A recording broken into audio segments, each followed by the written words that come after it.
안녕하세요. 오레오 부동산 중개법인 대표 박재입니다. 자, 상가투자 12번째 시간입니다. 월세 계약서 작성하는 방법이에요. 자, 상가 주인은 내가 상가 주인이라고 하고 세를 놓기 전에 주의를 해보세요.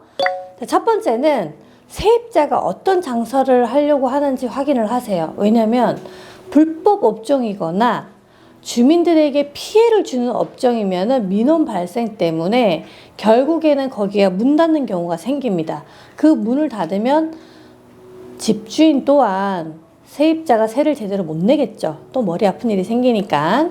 두 번째는 월세에 너무 집착을 하지 마세요.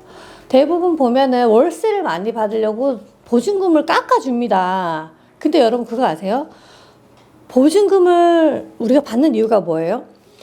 월세에 대해서 만약에 이 월세를 3개월치 밀리면 내용 증명 보내고 이 세입자를 내보내야 된단 말이지. 근데 만약에 안 나갔어. 그럼 여러 가지 절차를 해야 되면 시간이 걸려요. 보통 6개월 이상 걸립니다. 그럼 그랬을 때 나는 그 6개월 동안 월세를 세입자가 내겠어요? 안 내겠죠.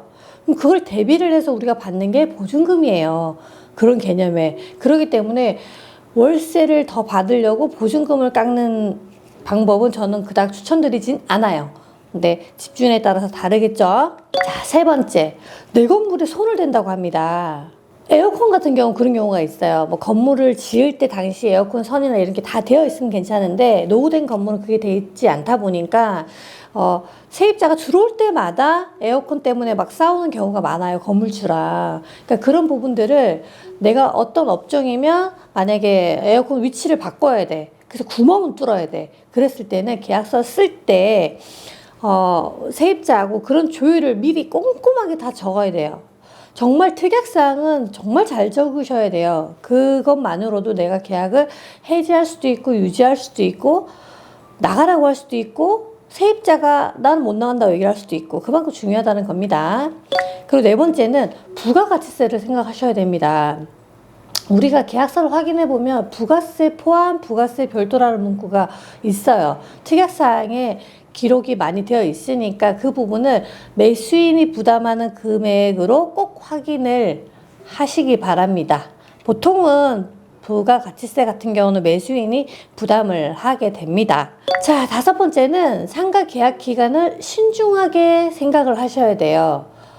보통 임대차 계약 기간은 무조건 길게 잡는 것이 좋지는 않습니다. 예를 들어서 이번 코로나 2년 이상 우리가 하고 있지만 만약에 2년 전에 내가 계약을 했다고 생각을 해보세요.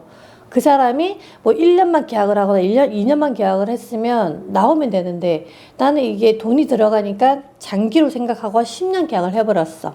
보통 스타벅스 같은 경우 10년을 계약을 하지만 근데 그렇게 계약을 했어요. 근데 내가 만약에 이걸 접어야 돼. 근데 이게 안 나가는 상황이야.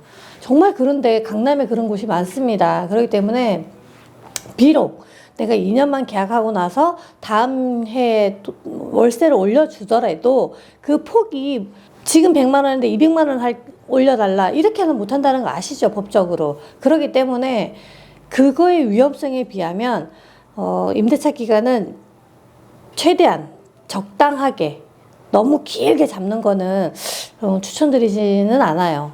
큰 브랜드가 있지 않은 한은.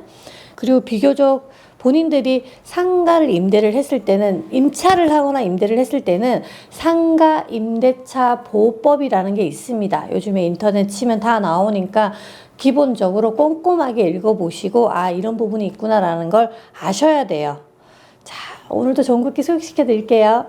웃으면 사람의 몸과 마음을 이롭게 하는 온갖 경이로운 일들이 일어난답니다.